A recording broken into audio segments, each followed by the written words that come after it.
Welcome to Lean Into Leadership, where we lead the conversation about anything and everything leadership related. On today's episode, John Schultz joins the show.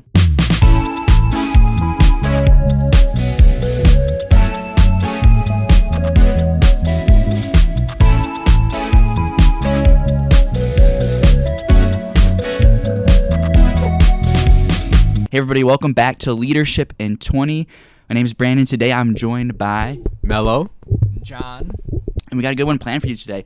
We're going to learn a little bit about John and what leadership means to John, and also, too, what your story is. So, Mello, I think you got the first question prepared. All right, John. So, who are you? And just tell us about yourself. Yeah, sure. So my name is John Schultz. I'm a third year here at Central. I'm involved in the honors program, esports here at CMU. I'm a statistics and math double major. And I just got into the Applied Statistics and Data Analytics Accelerated Master's Program. So that's kind of exciting for the next couple years. That's cool. Yeah, should be a lot of fun. I'm the program coordinator for Leadership Institute. And basically that means I get to work with all of our programs, but really I spend 15 hours a week working on Safari. So gotta love it. Yeah. That's awesome. Like, what do you play for esports? Yeah, I'm on our Overwatch 2 team. Okay. Which is a little deceptive because there's no Overwatch 1. It's just Overwatch 2. There's no... Yeah, they deactivated it. But, yeah, I'm a sub for our support line. Okay. That's awesome. Well, congrats, too, on getting into your accelerated master's program. Thank you.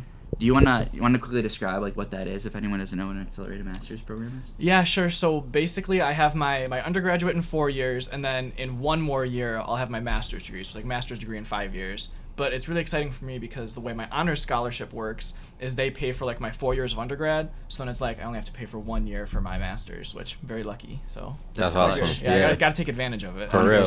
So You know, yeah. that college is expensive. Yeah, as seriously. all of us know. Yeah. So that's a smart move. Like, just getting that done and then boop, and then you get another degree. I know, but it's kind of funny because like for my undergraduate, I'm like I'm finishing my undergraduate this year, like a year early. So I've already taken some of the classes for the accelerated masters. So I have to take like different random classes in place of them. To fulfill your Yeah. your scholarship requirements. So yeah, it's kind of weird, but it'll work out good. So what I'm getting at is, like, in these 4 years of you being in college, you're actually, by those end of the fourth year, you're gonna have your master's. 5th year, yeah, I have 1 extra year. Okay, yeah. So like yeah. 5 instead of 6. So like yeah. during your like 3rd and 4th year, you're taking some of your master courses, Yeah. right? That's what it is Okay. essentially. All right. Well, I know they actually have an esports and like sport elective class here at CMU now. Yeah. So like that might be a good elective Yeah. to take if you need to take a course. It's like an esports like management esports class, but I'm in a journalism class right now. It's like video games and like mass communication. So that's been kind of fun. Yeah. But I wonder too if you could almost like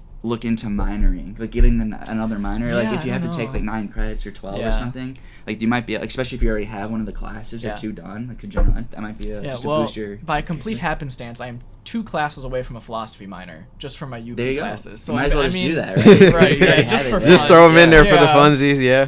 That might be the move. So that's Yeah. cool. Yeah. I don't think we haven't had anyone on our show really talk about that, and that's a cool opportunity. I don't think students always know available is that you can potentially get your master's done. Yeah. And obviously, if you're doing well in your courses and your program offers it. Yeah, so. yeah. Yeah, I actually have a few friends who like are doing that as well, and like that's a great point. Like, no, we don't really hear people talk about that. Like, you have to know someone who's doing that in order to even find out that information. So, and I didn't even know that about you, and I come and see you every day. So, yeah. So that's cool. I didn't know that. So, all right. So, John, the first in-depth question. So, what leadership roles are you currently holding or have held, and how have you made/making an impact? Yeah, for sure. So the one that comes to mind for me is, not anymore, but I was last year before I went abroad. I was an esports captain for our Overwatch team.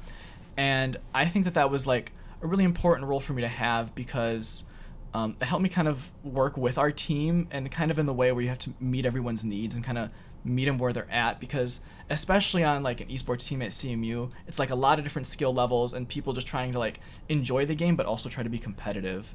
So it's kind of this weird balance of when you have too many people, like how do you give everyone play time but still like have the best team you can have on the field. So to kind of like relate it back to leadership, it's kind of working with the people around you to make sure that everybody's comfortable, and like if they did have a concern, like bringing that back to you as like kind of like the head of the team. I feel like. Sure. Now, do you feel like there's like times where you had to make some uncomfortable decisions during the Overwatch Yeah. During our season, it was kind of like we only had one match a week, so it's tough when there's only we only had one extra person, so it's like either the same person sits out every week, or it's like that didn't really seem fair to me. So I was trying to and especially during practice, because when you practice for an esport, I don't know how regular sports practice, if I can be honest, but for us, it was like you would play with another team online and just for 3 hours. So then it's you would be practicing the characters that you want to play during that match. So it's do you practice with the team that you're going to use during the match and have one person sit out the whole time? Because it doesn't really feel fair.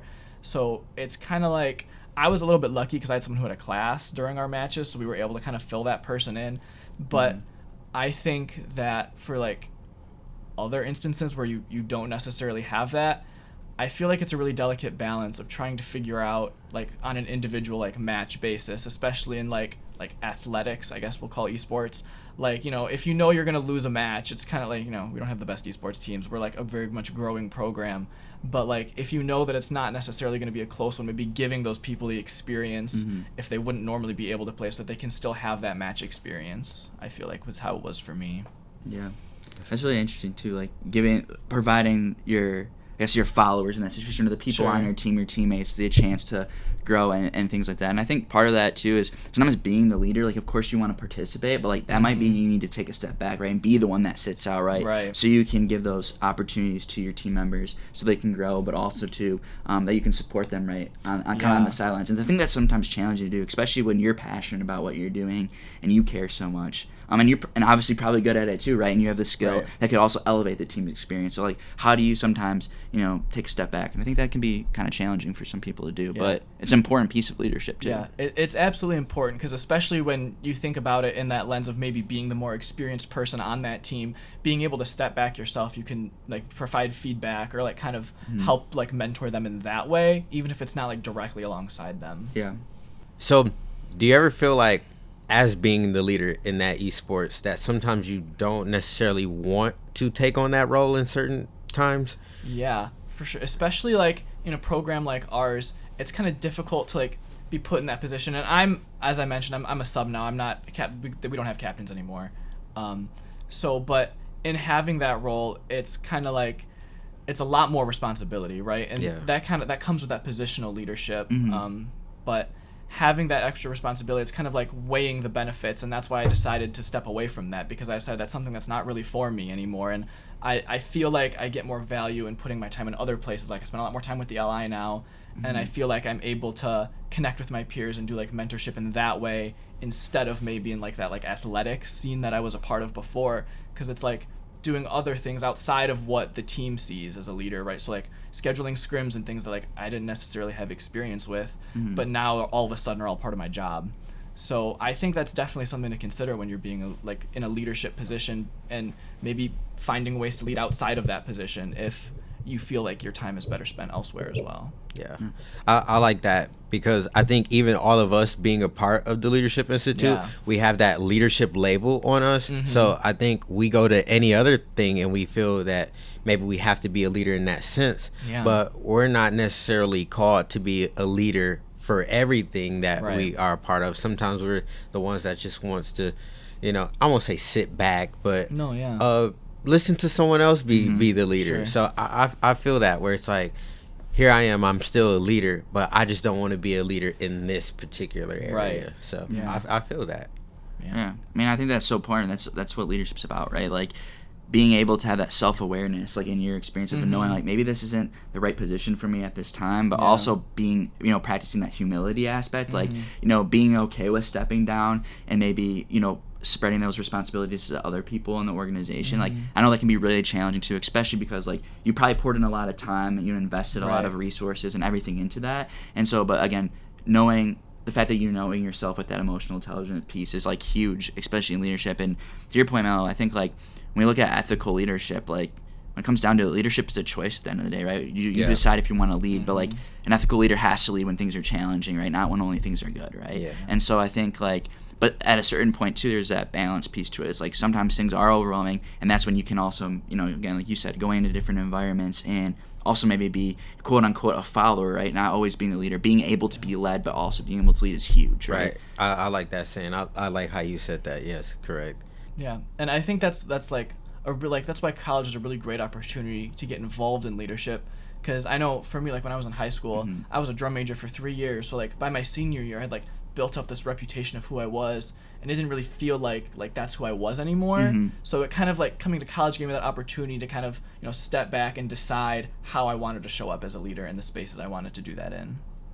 Yeah, I love that. Yeah. Getting involved is super important, right? And we talk about it a lot, but like that's a perfect example, right? Especially exploring different opportunities, and again, too, just being with your peers. But and I mean, you're probably have friends in certain involvements that maybe you've been in more of that leadership role, and then there's been other organizations or time where they have been, right? Sure, and so it's like it's a really cool dynamic, like you mentioned, in college to explore leadership and what that means to you. And that's kind of why we wanted to do this show, right? To learn about different people's stories and how to get there. So which we appreciate you of for course. being one of our first, because technically you are one of our first. Yeah. So I'm honored. Yeah. All right, John. Last question. I'm ready. What's some advice you'll give to our viewers? Yeah, so the biggest piece of advice that I can give, at least, for me, in college as a young leader, I feel like it's really easy to get overwhelmed. So especially like the people you're leading, they're also feeling overwhelmed. So I think that being like that calm leader and like thinking things through, and even if you are panicking, don't necessarily show that, because then it lets the people that you're leading kind of understand that, hey, this person, we're going to be able to figure it out. It'll all work out in the end, and you'll get there one way or another. So I think that's really important, especially as young leaders with so many things going on in our lives and trying to juggle. Like, I always make the analogy, sometimes I feel like I'm like the clown on the giant ball, like spinning the plate and juggling with 2 different hands. It's like you're just doing a million different things. So kind of being present in that moment and knowing that it'll all work out in the end. I like that. I like that too. Yeah, I have to remind myself of that too, because I think we get so in the moment, and it's just like it's good to be present and it's good to be in the now, but sometimes we get consumed by like everything, and it's just like, oh my gosh, I'm so overwhelmed, and I don't know what I don't know the end of the tunnel. I don't know the goal, or I don't know the finish line, or is there even a finish line? Like, am I even gonna make it to the end? So I like that advice of just kind of like, don't panic, take a step back and realize like, all right, like you're good. It's kind of like you can't prepare for everything as a leader. So it's like not possible. Willing to like be adaptable and knowing that things are going to be wrong is what has helped me find like my calm and all the chaos. Exactly. Like expecting that something might go wrong and being ready for that as best as you can be. Like you said, you can't prepare for everything. Right. And I love that too, the idea of like, even when things maybe aren't going well, is to try your best to kind of keep your cool in that moment. And I think a great piece of advice I got from one of my mentors, actually, and he would always say, if I freak out, then the people below me are freaking out, right? And it was a structure to it, right? And then their staff's going to freak out, and so that's so true, right? Like, at a certain point, like, there has to be that, or you finding the ways that you can cope with that in a moment, maybe being even vulnerable or being transparent, be like, hey, I need to step out of this situation for a second, and, gather my thoughts, I'll be back, being able to do that absolutely. Too. So. I like that too, like the being vulnerable part, as far as like, I might not let everyone know that I'm panicking, right? But like, I'm gonna let someone know, hey, I need to take a breather. Like, I don't know if I can do this, or I just need some time to just sit back and think, and then I could get back to who I am and become that leader that I need to be for that situation. Yeah, right. For sure. I feel like there's a difference between like staying calm and like having no emotion. You still have to like relate to your people and like be honest with them and like what's going on. Like, things may not be going perfectly, but like staying calm and letting them know that it is going to work out. I think that there's a really big difference that sometimes gets lost there. That's very true as well. Yeah. Do you feel like it's like a thin, like what changes between like that no emotion to like calm? Like what do you feel is the so like, I mean, Safari as an example, that's my jam, right? So like as a core guide last year, this didn't happen, but someone goes missing, instead of like freaking out, the guy's like, we have to figure out what this person, like, what are we gonna, like, that kind of like rambling kind of thing, like, okay, like, what realistic steps can we take to solve this problem, like, this isn't ideal, someone's missing, but here's what we can do about it, and like taking realistic steps instead of like just going in a million different directions. Right. Yeah. I think is the difference for me. I like that. Yeah. I actually told someone to relate it back to what you're saying is people I overthink, you know, like and I'm going crazy.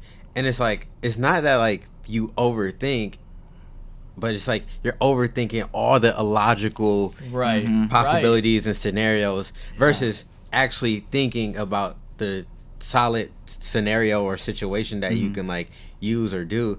So that makes sense. Like it's either you're gonna sit here and freak out about someone being missing, or what are the actual reasonable logical steps to find this person. That's exactly it. Yeah. And I think that also calms yourself down too, and everyone around you, because you know that there's a pathway, so to speak, to find this person. So yeah, that's I'm glad you mentioned that, because that's something I struggle with. No, it's not easy. I mean, it's so easy to sit here and talk about it, but in those moments of, I don't want to say crisis, but like stress, it's like how do you take a step back and like calm down? Yeah, for sure. And sometimes, like we talked about a little bit, or you were alluding to, it's like asking for help, right? Or if you have that person that you can lean on, and asking questions too, because I think sometimes there's that misconception as well as like a leader needs to know all the answers, right? Well, one, that's like we just said, it's not possible, right? Because things come up. But two, it's like I think those effective leaders are the ones that can, again, take a step back sometimes and ask for help, or again, be transparent with the folks. Be like, hey, you know, exactly when you're working with people too, maybe that collective thought, you actually find a better solution to maybe what you were going to come up with as well. So, but yeah, that's good advice. Thank you. Love that.